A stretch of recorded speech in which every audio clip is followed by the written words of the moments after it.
Councilperson Thornton.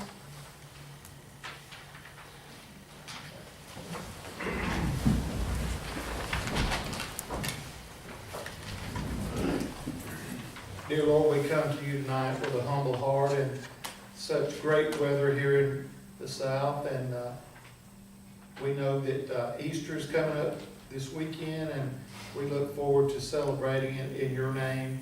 And we ask that you look over our citizens in our county, state, and nation.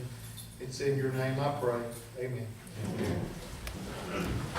I pledge allegiance to the flag of the United States of America and to the republic for which it stands, one nation, under God, indivisible, with liberty and justice for all.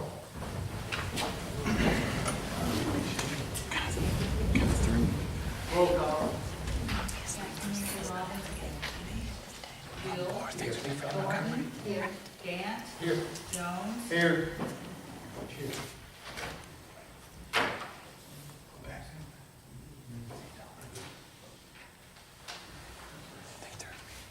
Okay, you received in your package a copy of the minutes from the council meeting held on Monday, March the 7th, 2016.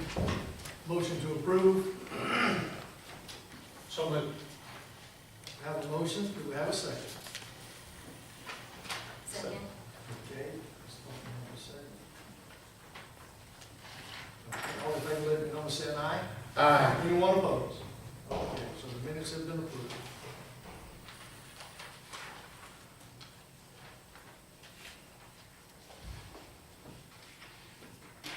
Okay, at this time, ask for a motion for approval of the budget 2015-16.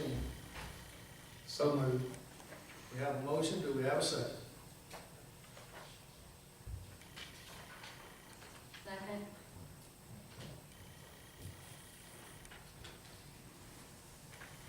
Any discussion? Mayor, I want to kind of bring one issue up that I'm concerned about, and it's really more on me than the council overall.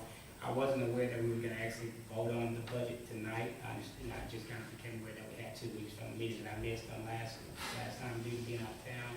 But there's a question that I have specifically about the technology budget that we have with the school system, and how we're going to handle that moving forward, because it's the monthly funding for the, it was the smart boards that we did moving in. So how we're going to handle that moving forward, since that it was, a 7-year contract. How we're going to handle that moving forward, since that we came to the end of that contract? Are we going to continue to support the schools, or because that project because that contract is completed, are we going to not continue to support the schools? When the council entered into that agreement, it was for $700,000 over a period of years until we paid that. And had a partner in that that also put up 700, so it was $1.4 million project. No provisions were made in there. We actually laid the groundwork for what has happened now at all the other schools in the county, that the county has funded the same thing we did, but they didn't have to fund it in return, because we had handled that. But no, it just means that we make the last payment, and then we don't, that money either stays in general fund, or that money is used to pay the bills but that obligation will be met when we write this last check. Correct? Correct. So, We do give to the schools. right, I understand, and that's what I was concerned about. Are we going to continue to support them at that level of funding, or kind of what's going to happen to that money after that? I don't, unless the council decides they want to continue giving that 100,000 plus the 35,000 that they already give the student.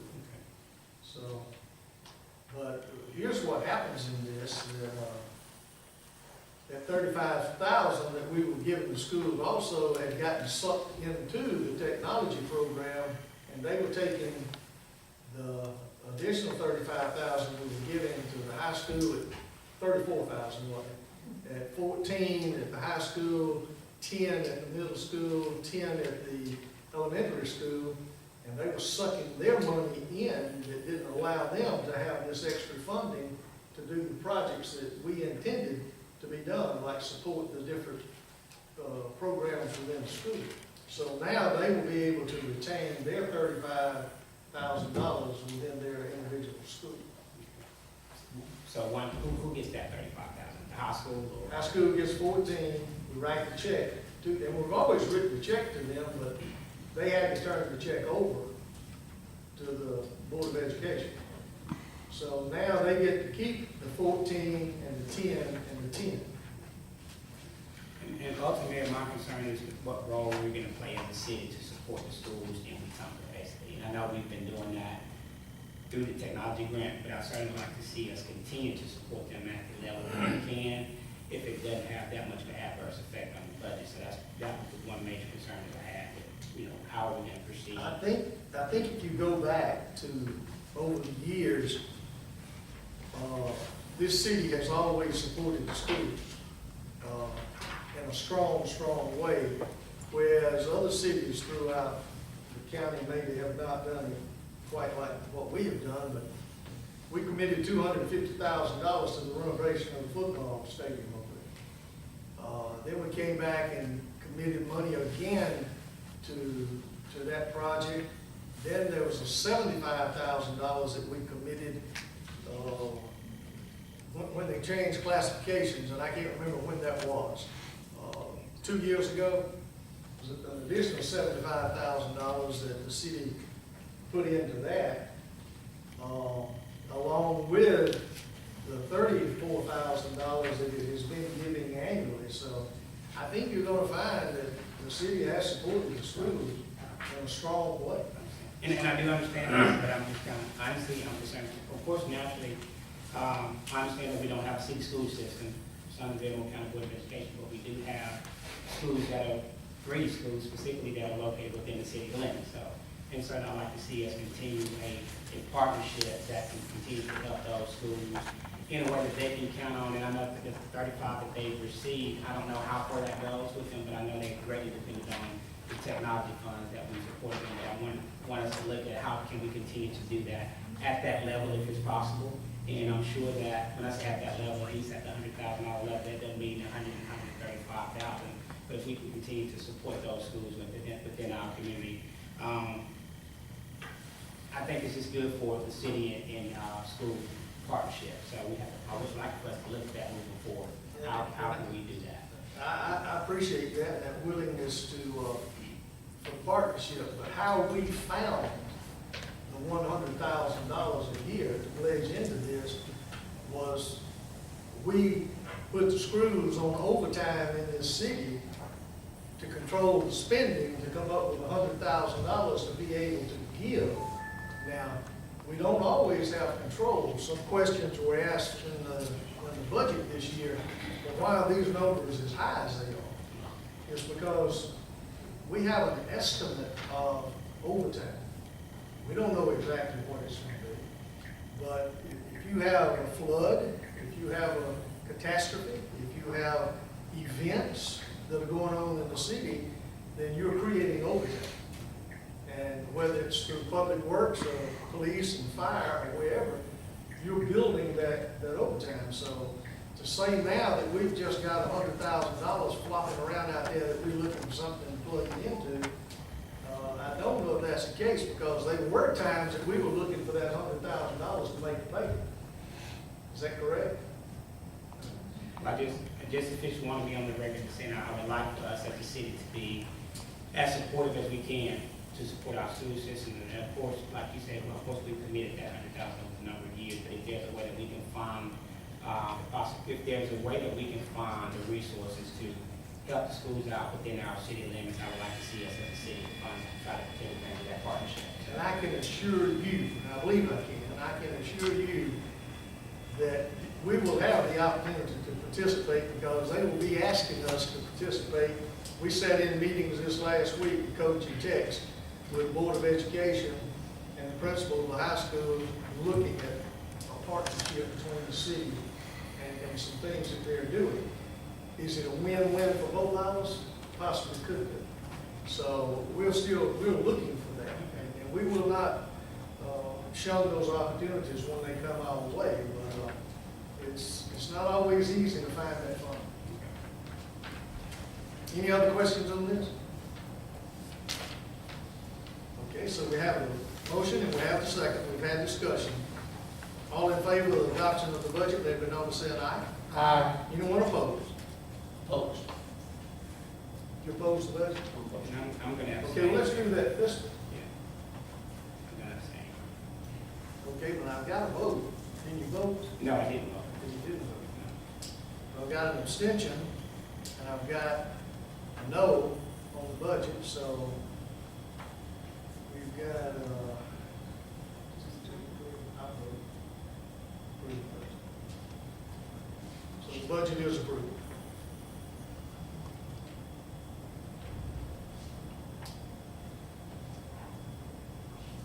Okay, on the new business, ordinance 2016-4, an ordinance to divide the city of Wetumpka into 5 council districts, which we've always had.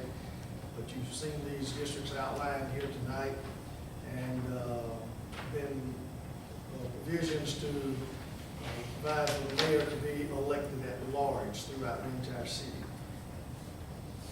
You want me to read that? Yes. This is first reading. In order to divide the city of Wetumpka into 5 council districts and provide the election of the council person from each district and provide the election of the mayor at large. Be it ordained by the city council of the city of Wetumpka, Alabama as follows. Section 1, in accordance with section 1143-2 of the Code of Alabama, the city of Wetumpka is hereby divided into 5 single-member districts to be designated as District 1, District 2, District 3, District 4, and District 5.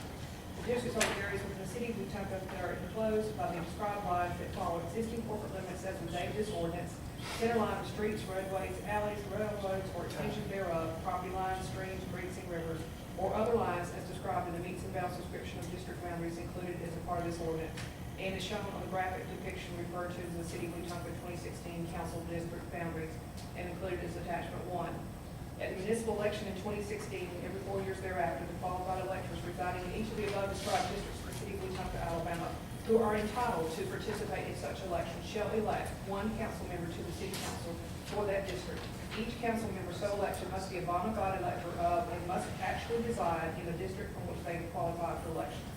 Each such council member shall hold office for a period of 4 years or until a successor shall be elected and qualified, or until such council member shall resign, die, or move their residence outside of said district or otherwise be removed from office. At the municipal election to be held in 2016 and 4 years thereafter, the qualified electors residing in the city of Wetumpka, Alabama, who are entitled to participate in such elections shall elect the mayor from at large. The mayor shall be a bona fide elector of and must actually reside within the corporate limits of the city of Wetumpka. The mayor shall hold office for a period of 4 years until a successor shall be elected and qualified, or until the mayor shall resign, die, or move his or her residence outside of said city or otherwise be removed from office. This law shall not affect the duties, rights, or tenures of the office of the existing members of the city council or the mayor, who shall continue to hold and discharge the duties of said office as its incumbent upon them, or it may hereafter be made incumbent on them by law, until their successor shall be elected and qualified under this law. The following places are hereby designated as voting places for each of the 5 election districts in the city of Wetumpka, Alabama. District 1, Wetumpka Civic Center, 410 South Main Street, Wetumpka, Alabama. District 2, Martin Luther King Recreation Center on Lancaster Street. For the 2016 election, the Fane Senior Center, which is on Cotton Street, may be used as alternative location in the case of construction on the premises of the MLK Recreation Center.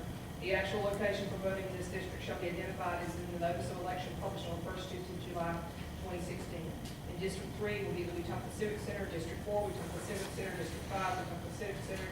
All ordinances, and specifically ordinance 2011-11, ordinance 2003-1, ordinance 96-4, ordinance 92.2, and ordinance 87-12, as well as ordinance 87-14, and all other parts of ordinance that conflict with this ordinance are hereby repealed. The provisions of this ordinance are severable. If any part of this ordinance is declared invalid or unconstitutional, such declaration shall not affect the part which remains. This ordinance shall become effective upon adoption and publication as provided by law. District representation shall become effective the first Monday in November 2016, as stated in section 11-43-44 Code of Alabama 1975 as amended. First reading. First reading. Okay, then item 2 on the new business, resolution number 2016-3-21-1, authorize the obligation of funds from CDBG project number LR-CM-CP-13-011. Okay, do we have a motion to move forward with this resolution? So moved. Second.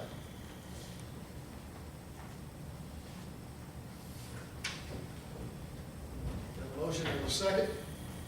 All in favor of this resolution, let it be known by saying aye. Aye. Anyone opposed? Okay, resolution has been adopted. Then item 3, modify agreement with UniFirst for public works uniforms and miscellaneous from a 2-year agreement to a 3-year agreement in order to utilize NJPA cooperative pricing. Do we have a motion to suspend the rules? Motion to suspend the rules. Have a motion to suspend the rules. Do we have a second? Second.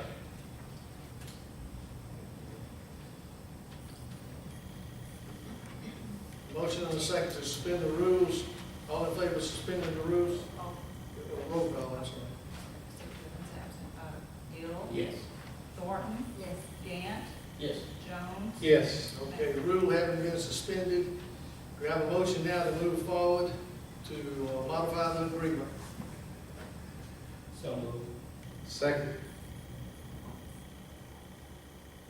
We have a motion, we have a second. Any discussion? All in favor, let it be known by saying aye. Aye. Anyone opposed? Okay, that modification has been made. Thank you, sir. And then item 4, approval for the library to apply for a $10,000 LSTA grant for collection development requiring a 25%, it's $2,500 local match.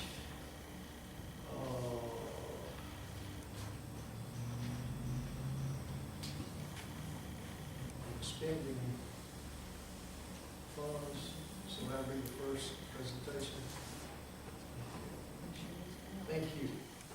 And then item 5, authorize 2 additional cable boxes for the Fame Center. Right House not to exceed $20 a month, and we need to suspend the rules on this. Do we have a motion to suspend the rules? Thank you. We have a motion. Do we have a second? Second. Okay, we have a motion and have a second. Councilman Gill? Yes. Thornton? Yes. Gant? Yes. Jones? Yes. Okay, rules having been suspended, do we have a motion now to move forward with this authorization? Motion to move forward. Okay, thank you. Second. Have a motion and a second. Any discussion? All in favor, let it be known by saying aye. Aye. Anyone opposed? Okay, so that authorization has been given. Thank you. Boards and committees? Chamber of Commerce report? Any of our citizens have a public comment? Sir, would you state your name? I am Chris Carter, resident of 415 Company Street, and first want to say thank you for all the hard work that we're working on Company Street. I think everybody's aware of the sinkhole that developed or opened up. It's probably been working for years, who knows? But I'm just asking for all the consideration of the city, right, to help us with the businesses, Stotter's Bait and Tackle, Peace River Adventures, Gilfeld Baptist Church, you know, even David on the other end at Our Place Cafe with the road closure. You know, we local are aware of going around the sign maybe to get to Our Place Cafe, but folks from Montgomery aren't, right? So we local, you know, may move a cone to get a van full of tourists on spring break to and from the dam, you know, but other folks may not. So I know it's a touchy situation with litigation and risk with an open hole out there, but anything that we can do as a city to expedite the fix of this problem, right? You know, I like the fact that there's $100,000 possibly laying out there. Or like David said, another $3,000, all right? And so it's a sad thing that we couldn't get the federal I government. didn't do a very good job explaining that. And moving that into this plumbing and situation, so. We got a hole you can bury again. That's right, so, but anything that we can do, and just to put my rah-rah-ree, Stotter's Bait and Tackle, besides the Wetumpka Herald, is the longest contiguous running business, I believe. 43? Well, same owner, same owner. Well, the 3 different owners, right? So, But, you know, anything that we can do to make this whole, you know, we get the idea. And I want to thank you, because the men and the women that are all involved, especially the water company, boy, they've been working hard and rerouting the pipes so that we can get it to the next phase, and whether that's a contract city or whatever needs to be done. Asking for your assistance and help with the traffic management, chief, mayor, council, Tex. Again, thank you in advance. You know, Company Street, it's always gotten a lot of attention. I think I had been on the council for 2 weeks whenever it washed out on the upper end at Jones Record Service through there, and that was closed for a period of time till we could finally get that rerouted, get that fixed.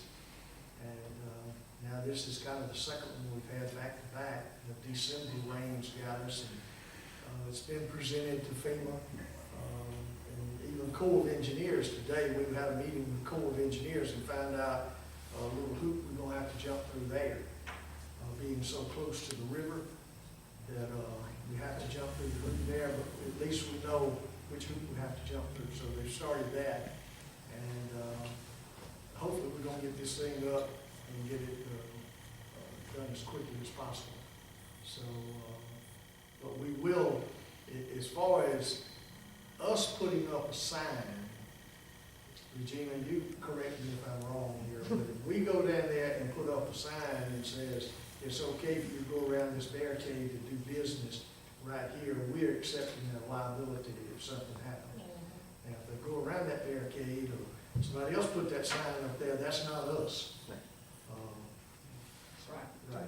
So, but we understand, and, but I think yours can function coming in from the other end. It's just not gonna be able to function at your canoeing operation by coming in on the junior Haynes end. Correct. So, you know, most people are gonna come in, you know, either via 231 or Green Street because they follow a GPS device. And GPS device, we've never been able to figure this out. You'd think being a retired Air Force programmer, I'd know something or somebody. But it tells them to come down to the Maddox residence, and it tells them to turn right on the street that was platted, that we have the sewer line going up, that's never been paved. So then they see Taylor Street, they get to the end of Taylor Street, and it tells them to turn right again, which sends them back out to 231. And so some of the folks are astute enough to come all the way down to Green Street, whether it be the shortcut folks or not, and then turn right. You know, for us, we're the canoe and kayaking business, you know, and the boat sales that we provide there, we're more of a destination and an appointment-based business. So, you know, when somebody can't get to us, we most likely going to receive the phone call, hey, I see cones in your way.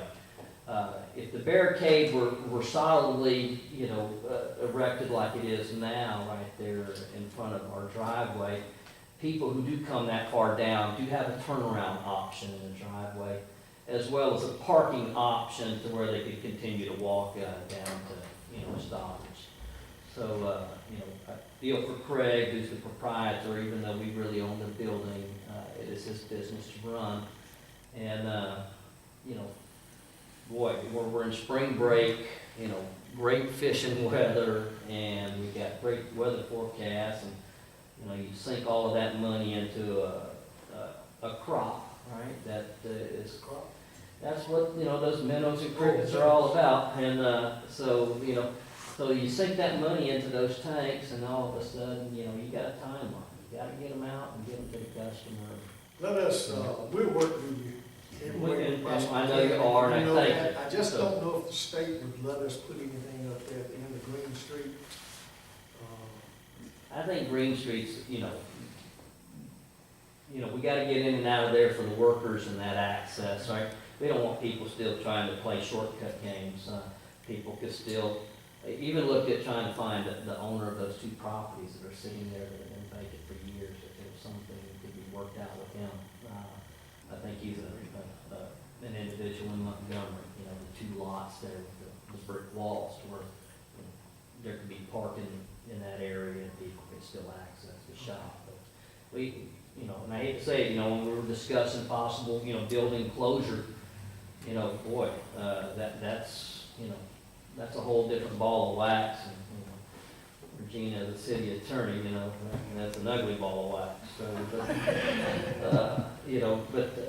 again, anything that we can do to help facilitate the tourism and, and the revenue that both of the businesses. Don't hesitate to call me. if So, you have and a I problem. thank you, again, thank you in advance.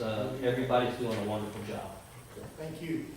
Mayor, can I just kind of, as a private citizen, not as an elected official, I want to personally publicly thank Chief Billsy. Of course, after most of you guys are aware of the tragedy that happened over the weekend in our community, and rest assured that that's not the norm by any stretch of the imagination that happens in Wetumpka or in this community at all. But I want to thank Chief, as I was out yesterday, just kind of walking and talking to people in the city, and everybody's kind of still in disarray and shock as I imagine it would be in any other community if something like that were to happen. But as I was walking through, I just happened to see Chief driving by, and I think just to kind of check things out, and that meant a lot to me, just to see you coming through. I know it was not duty hours for you per se, but that lets me know that you're concerned about what goes on in all of Wetumpka. So I think that meant a lot for me to see you out there in the community. So, and guys, I ask for your continued support and prayers for our community, because it's challenging when you have that type of situation that takes place, and it's people that you know of, and especially when you have innocent bystanders that had absolutely nothing to do with anything that happened, and it's kind of tough, and particularly on one family to have that many losses, it's kind of tough. So I ask for you guys' continued prayers for the community, but I want to say thank you to the Chief before being there for us. Thank you.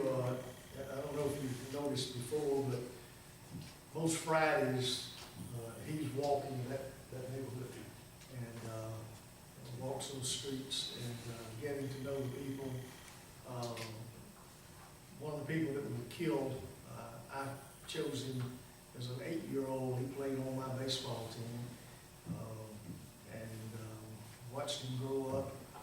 And it's senseless for someone to lose their life like this. And but we'll continue to work on it. It's not a bad neighborhood.